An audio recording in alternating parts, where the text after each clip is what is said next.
Hello everyone, welcome to the channel. Today in this video I'm going to be showing you how to make a Rolex, not the watch but the most famous street food here in Uganda. So if this is something you're interested in, please keep watching.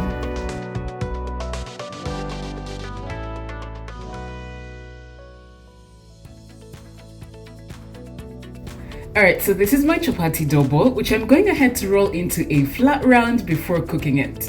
I have a video on this channel sharing how to make the yummiest chapati ever. I will place a link in the description below so you may check it out later on. I also have another video on how to fry your chapati with a little oil, and I'm gonna link that too, okay? So as I mentioned before, Rolex is a very famous street food here in Uganda.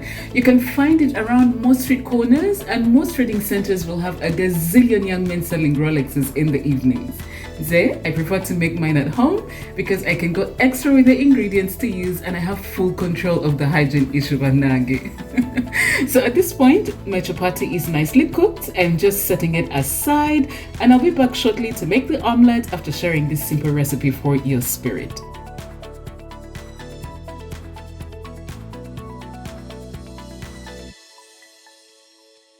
Alright, for my omelette, I used 3 tablespoons of diced tomato, 2 tablespoons of diced carrots, 3 tablespoons of sliced spring onions, 2 tablespoons of diced red capsicums, salt and pepper to taste, and finally 2 eggs.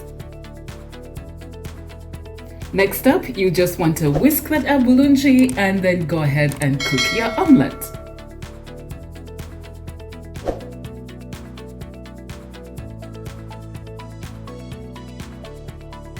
So to put your Rolex together, you want to start by spreading your chapati with about 1 tablespoon of mayonnaise, like you see me doing.